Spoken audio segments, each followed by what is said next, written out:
It's actually somewhere around 9:45 or something similar to that right now. I'm not even sure of the time, but in just over an hour, I'm going to be telling story time, our Saturday morning story time.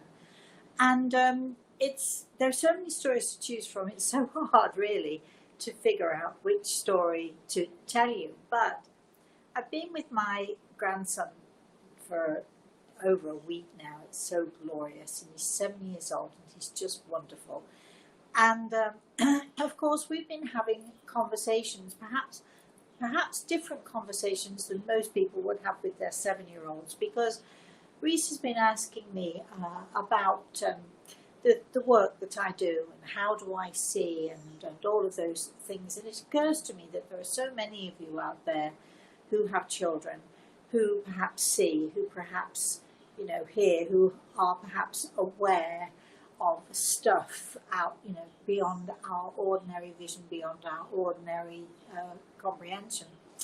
And Reese said something to me very interesting this week, which was that he looked at me and he said, Mosey, he said, do you ever feel that you don't know that you know, but you know? And I know exactly what he meant. And I thought, I'm going to tell a story this morning, again, 11 a.m. I can see some of you are up and you're probably asking questions. I can't see a thing, so I'm not going to be answering anything. This is just a little preview for 11 a.m. when somebody else will be here to help me answer your questions and read me your comments. But I'm glad to see you're on and watching anyway. I just thought, wouldn't it be good?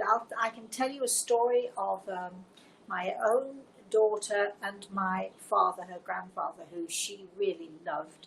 So I'm going to tell you that story. I'm going to tell you about whether is it true that children have more, sensitivity? Is it true that they can see more? What should we do about it? How should we handle it? So that's going to be our topic this morning, and I'm going to tell you the story of, why don't I wait? Why don't I keep you all hanging by a thread? But it will be a story about children, about whether or not they are more psychic, in fact, whether they are more sensitive and aware, and what as parents should we actually do? Do we encourage them? Do we discourage them? If we encourage them, how much should we encourage them? On and on and on it goes. Yes, and on it goes. So, I will see you this morning, hopefully at 11 a.m. You can find me on YouTube, Facebook, Twitter. I'm all over the place, really. So I look forward to seeing you then. And in the meantime, get yourselves together. Go make your breakfast. Get your cups of coffee ready. Get yourself settled down, because I love my Once Upon a Time stories. I love telling stories, and of course all of the stories I tell you are in fact true. I'll see you then, 11 a.m. Eastern Standard Time. Yes, that's New York time for those of you who don't know. It's just over an hour away, so join me then. Same time, same place. I can see you, some of you are on. I'm so sorry, because I can't see. If you're asking me questions, there's nothing I can do about it, because I can't see. I'm playing without my glasses, and even if I did, the type is so teeny that I'd be peering away at you like this. Still couldn't probably read it even if I did that.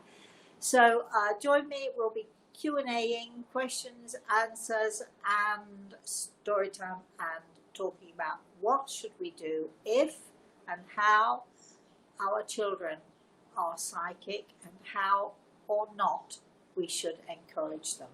See you then, 11 a.m. Bye, everybody.